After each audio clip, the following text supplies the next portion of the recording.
வந்து நம்ம holographic projection நம்மளே செய்யலாம் வாங்க. அதுக்கு தேவையான திங்ஸ் எல்லாம் பார்க்கலாம். ஒரு ஸ்கேல், அப்புறம் மார்க்கர் இல்லை டார்க்காக எழுதுகிற பென், அதுக்கப்புறமா ஒரு சிசர், டேப், அப்புறம் நல்லா ஸ்ட்ராங்காக இருக்கிற கார்ட்போர்டு, அப்படி ஒரு OSB ஷீட். வாங்க இப்போ எக்ஸ்பெரிமெண்ட்குள்ள போகலாம். ஃபஸ்ட்டு நான் 6 சென்டிமீட்டருக்கு ஒரு லைன் போடுறேன். பிரெத்து 5 சென்டிமீட்டருக்கு போட்டுக்கிறேன். இந்த மாதிரி ரெக்டாங்கிள் ஷேப்பில் ட்ரா பண்ணிவிட்டு 6 சென்டிமீட்டர் லைனில் லெஃப்ட் சைடும் ரைட் சைடும் 2 சென்டிமீட்டரில் ஸ்கேலில் மெஷர் பண்ணி டாட் வைங்க. 2 சென்டிமீட்டருக்கு 2 சென்டிமீட்டர் மெஷர் பண்ணி வச்ச டாட்டில் இருந்து கார்னர் வரைக்கும் ஒரு லைன் போடுங்க.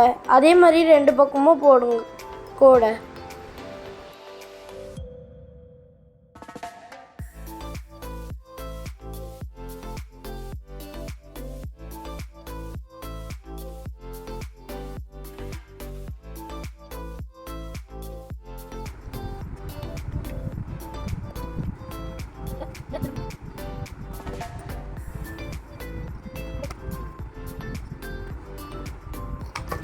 இந்த மாதிரி ஒரு ஷேப்பில் நம்மளுக்கு கட் பண்ணி கிடச்சிது. இதை வந்து அந்த OSB ஷீட்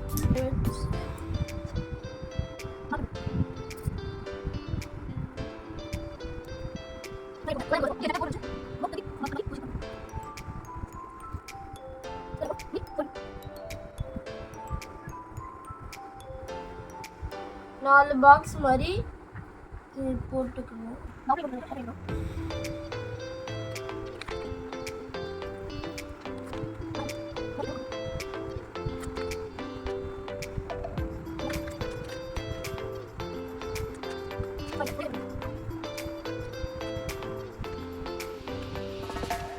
நம்மளுக்கு ஷேப் கிடைச்சிருக்கு.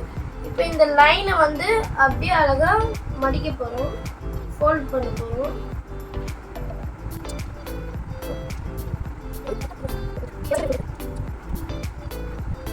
இந்த இடம் மட்டும் ஓப்பனா இருக்கு. ஓப்பனா இருக்கிற இடத்துல வந்து இப்போ நம்ம செலோ டேப் போட்ட போறோம்.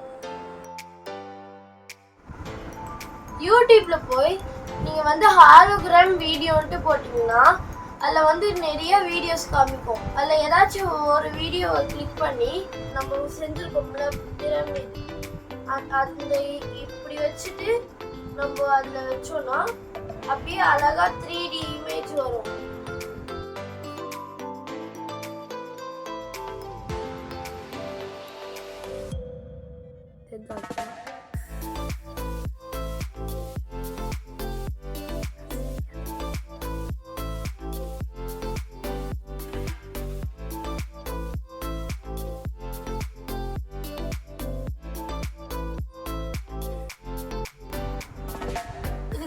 வந்து பெப்பர் கோஸ்ட் எஃபெக்ட். இது வந்து ஏன் பெப்பர் கோஸ்ட் எஃபெக்ட்னு சொல்றாங்கன்னு தானே கேக்குறீங்க. அது ஏன் சொல்றாங்கன்னா பார்க்கு நிறைய இடத்துல வந்து ஒரு ஷோ நடத்துவாங்க. அந்த ஷோல வந்து கோஸ்ட் மாதிரி எஃபெக்ட் வேணும். 45 டிகிரி ஆங்கிள் வந்து அந்த கிளாஸ் மிரர் வந்து சாய்ச்சிருப்பாங்க. அது வந்து தெரியாது. அதனால கீழே வந்து ஒரு கோஸ்ட் மாதிரி ஒரு இமேஜ் வச்சுட்டு மேலே வந்து மேஜிக் பண்ணுற மாதிரி இப்படி பண்ணுவாங்க. அப்போ வந்து அந்த கோஸ்ட் வந்து இப்படி பண்ணோன்னே கோஸ்ட் அப்படியே கீழே இருந்து மேலே வந்து மிரரில் எஃபெக்ட் பண்ணும்போது அப்படியே நேராக அப்படியே கோஸ்ட் மாதிரி வரும். இது பேர் தான் பெப்பர் கோஸ்ட் எஃபெக்ட். ஓகேங்களா? இப்போ சயின்ஸ் பார்த்தாச்சு. தேங்க்யூ ஃபார் வாட்சிங்.